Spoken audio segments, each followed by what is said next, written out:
KPSC ಶವ ಸಂಸ್ಕಾರ ವಿಶೇಷ ಚರ್ಚೆಗೆ ಮತ್ತೊಮ್ಮೆ ಸ್ವಾಗತ. ಈಗ ರಾಜು ಪಟೇಲ್ ಕೂಡ ನಮ್ಮನ್ನು ಜಾಯ್ನ್ ಆಗಿದ್ದಾರೆ. ರಾಜು ಪಟೇಲ್ ಅವರೇ, ಸ್ವಾಗತ ನಿಮಗೆ ಕಾರ್ಯಕ್ರಮಕ್ಕೆ.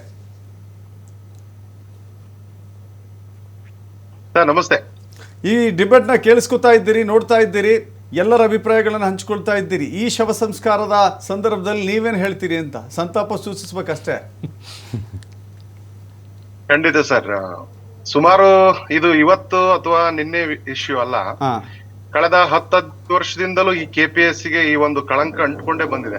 ಓಕೆ. ಸೊ ಯಾವ ನೇಮಕಾತಿಯನ್ನು ಕೂಡ ಇವರು ಕರೆಕ್ಟ್ ಆಗಿ ಪಾರದರ್ಶಕವಾಗಿ ಮಾಡಿದಂತ ಉದಾಹರಣೆಗಳೇ ಇಲ್ಲ. ಹೌದು. ವಿನಯ್ ಸರ್ ಹೇಳಿದಂಗೆ ಈಗ UPSC ಒಂದು ಟ್ರಸ್ಟೆಡ್ ಪ್ರೂವನ್ ಮಾಡೆಲ್ ನಮ್ ಕಣ್ ಮುಂದೆ ಇದೆ. ಅದನ್ನ ಇಟ್ಕೊಂಡು ಕೂಡ ಇವ್ರು ಯಾವುದೇ ಬದಲಾವಣೆಯನ್ನು ಮಾಡ್ಕೊಳ್ಳಲ್ಲ. ಇವ್ರಿಗೆ ಅಟ್ಲೀಸ್ಟ್ ನೋಡಿ, ಅವರು ವಿನಯ್ ಸರ್ ಹೇಳ್ದಂಗೆ ಒಂದು ಟೈಮ್ ಆಫ್ ಕ್ಯಾಲೆಂಡರ್ ಇದೆ, ಅವ್ರಿಗೆ ಕರೆಕ್ಟ್ ಆಗಿ ನೇಮಕಾತಿ ಮಾಡ್ತಾರೆ, ನೋಟಿಫಿಕೇಶನ್ ಮಾಡ್ತಾರೆ, ಇಂಟರ್ವ್ಯೂ ಮಾಡ್ತಾರೆ. ಇಲ್ಲಿ ಯಾವುದೂ ಕೂಡ ಇಲ್ಲ. ಇವರಿಗೆ ಮೊದಲನೇದಾಗಿ ಯಾವುದೇ ಬದ್ಧತೆ ಇಲ್ಲ ಮತ್ತು ಕಮಿಟ್ಮೆಂಟ್ ಇಲ್ಲ.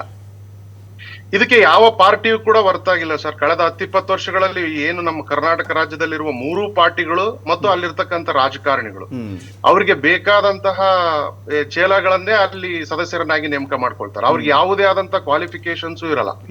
ಅವ್ರಿಗೆ ಯಾವುದೇ ಆದಂತ ಸ್ಪರ್ಧಾತ್ಮಕ ಜಗತ್ತಿನ ಏನ್ ನಡೀತೋ ಆಗು ಹೋಗುಗಳು ಏನೂ ಗೊತ್ತಿರಲ್ಲ. ಇಲ್ಲಿ ಹೇಳ್ದಂಗೆ ಸೊ ಜಾತಿಯ ಆಧಾರದ ಮೇಲೆ ಮತ್ತು ತೋಳ್ಬಲದ ಆಧಾರದ ಮೇಲೆ, ಸೊ ಹಣದ ಆಧಾರದ ಮೇಲೆ ಬರ್ತಕ್ಕಂಥ ಅನೇಕ ಅಭ್ಯರ್ಥಿಗಳನ್ನ ಆಯ್ಕೆ ಮಾಡಿ ಇಡೀ ರಾಜ್ಯದ ಆಡಳಿತಾತ್ಮಕ ವ್ಯವಸ್ಥೆಯನ್ನ ಬಹಳಷ್ಟು ಹದಗೆಡಿಸಿದ್ದಾರೆ.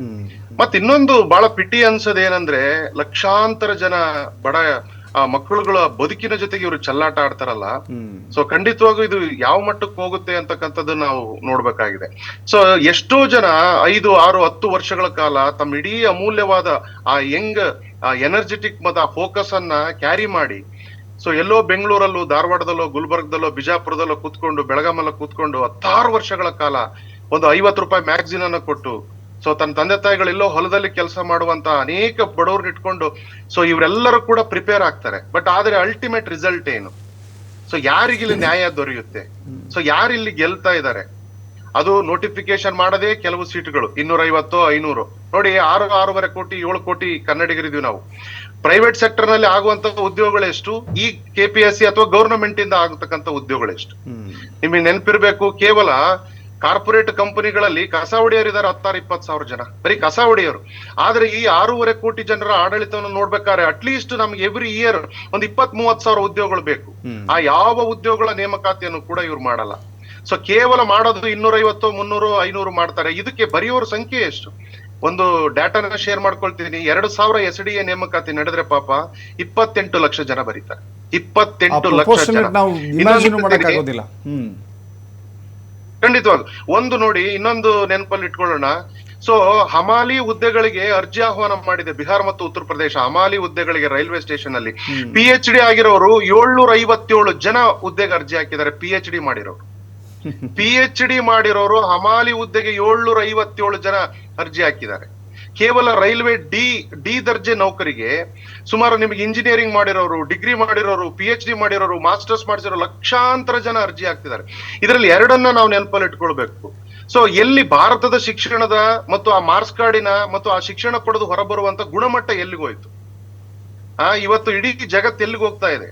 So apple, Google, Amazon, Netflix, Walmart ನಂತ ಕಂಪನಿಗಳು ಟ್ರಿಲಿಯನ್ ಡಾಲರ್ ಗಟ್ಲೆ ಹೋದ್ರೆ ಇವ್ರಿಗೆ ಇವತ್ತು ಕೂಡ ಒಂದು ಪರೀಕ್ಷೆಯನ್ನ ಕರೆಕ್ಟ್ ಆಗಿ ನಡೆಸಕ್ ಬರಲ್ಲ. ಅದು ಕೇವಲ ಬರೀ 20-25 ಲಕ್ಷ ಜನಕ್ಕೆ ಒಂದು ಪರೀಕ್ಷೆಯನ್ನ ಕರೆಕ್ಟ್ ಆಗಿ ನಡೆಸಕ್ ಬರಲ್ಲ, ಗುಣಮಟ್ಟವಾಗಿ ನಡೆಸಕ್ ಬರಲ್ಲ. ಯಾವ ಪರೀಕ್ಷೆಯನ್ನು ಇವ್ರು ಗುಣಮಟ್ಟವಾಗಿ ನಡೆಸಿಲ್ಲ. ಒಂದು ಕ್ವಶನ್ ಪೇಪರ್ ಔಟ್ ಆಗಿರುತ್ತೆ, ಇಲ್ಲ ಅಂದ್ರೆ ಯಾವ್ದಾದ್ರು ಕ್ವಶನ್ಸ್ಗೆ ಅವರೇ ತೆಗೆದಂತಹ ಪ್ರಶ್ನೆಗಳಿಗೆ ತಪ್ಪು ಉತ್ತರಗಳನ್ನ ಕ್ಯಾಲ್ಕುಲೇಟ್ ಮಾಡಿರ್ತಾರೆ. ಆ ಹುಡುಗರುಗಳು ಪ್ರತಿದಿನ ಆ ಕೋರ್ಟ್ ಅಲ್ಲಿ ಅರ್ಜಿ ಹಾಕೊಂಡು ಈ ಉತ್ತರಕ್ಕೆ ಇದು ಸರಿ ಐತೆ, ಬ್ರಹ್ಮಪುತ್ರ ನದಿಯಲ್ಲಿ ಮಜೂಲಿ ಬರುತ್ತೆ, ಇಲ್ಲ ಈ ರಾಜಧಾನಿ ಇದು, ಈ ಕೇಸ್ಗಳನ್ನ ಹಾಕೊಂಡು ಅಲಿತಾರೆ. ನೋಡಿ, ಕ್ವಶನ್ ಪೇಪರ್ ಅನ್ನ ತಯಾರು ಮಾಡೋರಿಗೆ ಉತ್ತರ ಪತ್ರಿಕೆಯನ್ನು ತಯಾರು ಮಾಡೋದ್ ಬರಲ್ವಾ? ಸೊ ಯಾವುದರಿಂದಲೂ ಇವ್ರು ಹೊರತಾಗಿಲ್ಲ. ಆಮೇಲೆ ನಿಮ್ಗೆ ಯಾವ ಎಕ್ಸಾಮ್ ಇವ್ರು ಕರೆಕ್ಟ್ ಆಗಿ ನಡೆಸಿದ್ದಾರೆ, ಯಾವ ಡೇಟಿಗೆ ನಡೆಸಿದ್ದಾರೆ? ಇಂಟರ್ವ್ಯೂ ಶೆಡ್ಯೂಲ್ ಮಾಡ್ತಾರೆ, ಇಂಟರ್ವ್ಯೂ ಕ್ಯಾನ್ಸಲ್ ಮಾಡ್ತಾರೆ. ಆ ಮಕ್ಕಳನ್ನ ನೋಡ್ತಾ ಇದ್ರೆ ನಿಜಕ್ಕೂ ಕೂಡ ನಾನೊಬ್ಬ ಬೋಧಕನಾಗಿ ಕಳೆದ 10 ವರ್ಷಗಳಲ್ಲಿ ನೋಡಿದೀನಿ. ಸೊ ಖಂಡಿತವಾಗಿ ಅವ್ರ ಕಣ್ಣೀರನ್ನು ಒರ್ಸಕ್ಕೆ ಯಾರು ಬರ್ತಾರೆ? ಅದಕ್ಕೊಂದು ನನ್ನ ಒಂದು ಪ್ರಾಕ್ಟಿಕಲ್ ಸಜೆಷನ್ ಇದೆ. ಇವ್ರಿಗೆ ರಾಜಕೀಯ ಇಚ್ಛಾಶಕ್ತಿ ಕೂಡ ಬರಲ್ಲ. 40-50 ವರ್ಷ ಶಾಂತವೇರಿ ಗೋಪಾಲ್ ಗೌಡ್ರ ಅಂತವ್ರು ಈ ರಾಜ್ಯನ ಆಳಿದ್ದಾರೆ. ತುಂಬಾ ದೊಡ್ಡ ದೊಡ್ಡ ಗೋವಿಂದೇಗೌಡ್ರ ಅಂತವ್ರು ಇದ್ದಾರೆ. ಬಹಳ ವೈ.ಕೆ. ರಾಮಯ್ಯನ್ ಅಂತಾರೆ. ಬಹಳ ಸೈದ್ಧಾಂತಿಕ ಪಾಲಿಟಿಕ್ಸ್ ಅನ್ನು ಈ ರಾಜ್ಯ ಕಂಡಿದೆ. ಬಿ.ಎಲ್. ಗೌಡ್ರ ಅಂತವ್ರು KPSC ಚೇರ್ಮನ್ ಆಗಿದ್ರು. ಬಹಳ ಒಳ್ಳೊಳ್ಳೆಯವ್ರು ಆಳು ಹೋಗಿದ್ದಾರೆ. ಆದ್ರೆ ಇತ್ತೀಚಿನ 10-15 ವರ್ಷಗಳಲ್ಲಿ ಈ KPSC ಹಣವನ್ನ ಮಾಡ್ಲಿಕ್ಕೋಸ್ಕರನೇ ಇಟ್ಕೊಂಡಿರ್ತಕ್ಕಂಥ ಈ ರಾಜಕೀಯ ಪಕ್ಷಗಳು ಮತ್ತು ಅವರ ಚೇಲಾಗಳಿಗೆ ಬೇಕಾಗಿರ್ತಕ್ಕಂಥದ್ದನ್ನೇ ಇಟ್ಕೊಂಡಿದ್ದಾರೆ. ಅದಕ್ಕೆ ನಾನು ಈ KPSC ಪರೀಕ್ಷೆ ಬರೆಯುವ ಮಕ್ಕಳನ್ನ ನಾನು ಮನವಿ ಮಾಡ್ತೀನಿ. ನೀವು ಸರ್ಕಾರದ ಮುಂದೆ ಯಾವುದಾದರೂ ಯಂಗ್ಸ್ಟರ್ IAS ಅಧಿಕಾರಿನ ಸೆಕ್ರೆಟರಿ ಆಗಿ ತರಬೇಕಂತೇಳಿ ನೀವು ಪ್ರತಿಭಟನೆ ಮಾಡಿ. ಅಟ್ಲೀಸ್ಟ್ ಆ ವ್ಯಕ್ತಿ ಬರುವಂತ ವ್ಯಕ್ತಿ ನೀವು ಪ್ರತಿಭಟನೆ ಮಾಡಿ ತಂದಿದಿರೋ ಅನ್ನೋ ಕಾರಣಕ್ಕೋಸ್ಕರನಾದ್ರೂ ನಿಮಗೆ ಲಯಬಲ್ ಆಗಿರ್ತಾರೆ. IAS ಅಧಿಕಾರಿಗಳು ಯಂಗ್ಸ್ಟರ್ಸ್ ಏನ್ ಬರ್ತಾರ ಅವ್ರ ಮೇಲೆ ದಯವಿಟ್ಟು ನಂಬಿಕೆ ಇಡ್ರಿ. ಅವ್ರಿಗೋಸ್ಕರ ಹೋರಾಟ ಮಾಡಿ ಒಳ್ಳೆಯವ್ರನ್ನ ಹಾಕಿಸ್ಕೊಂಡ್ ಬರ್ರಿ. ಅವ್ರು ನೀವು ಹೋರಾಟ ಮಾಡಿ ಕರ್ಕೊಂಡ್ ಬಂದಿದಿರ ಅನ್ನೋ ಕಾರಣಕ್ಕೋಸ್ಕರನಾದ್ರೂ ಪ್ರೋಸೆಸ್ ಅನ್ನ ಅಟ್ಲೀಸ್ಟ್ ಶೇಕಡ 90-95 ಭಾಗ ಕರೆಕ್ಟ್ ಆಗಿ ನಡೆಸುವಂತ ಸಜೆಷನ್ ಇರುತ್ತೆ. ಇದೊಂದು ನನ್ನ ಒಂದು ಪ್ರಾಕ್ಟಿಕಲ್ ಮನವಿ ಇದು. ಸೊ ಯಾಕಂದ್ರೆ ನಾನು ಯೋಚನೆ ಮಾಡಿದೆ, ರಾಜಕೀಯ ವ್ಯಕ್ತಿಗಳಿಗೆ ಹೇಳ್ಬಿಟ್ರೆ ಸೊ ಅವ್ರು ಯಾವುದೇ ಕಾರಣಕ್ಕೆ ಅವ್ರು ಮಾಡೋದಿಲ್ಲ. ಅವ್ರು ಎಲ್ಲರೂ ಕೂಡ ಅವ್ರಿಗೆಲ್ಲರಿಗೂ ಗೊತ್ತು ಕೂಡ 10-20 ವರ್ಷಗಳಲ್ಲಿ ಅವ್ರಿಗೆ ಬೇಕಾದಂತವ್ರನ್ನ ಆಯ್ಕೆ ಮಾಡ್ಕೊಂಡಿದಾರಂತ. ಸೊ ಹಾಗಾಗಿ ನಾನೊಂದು ವಿಚಾರವನ್ನ ತಮ್ಮ ಮುಂದೆ ತಂದೆ.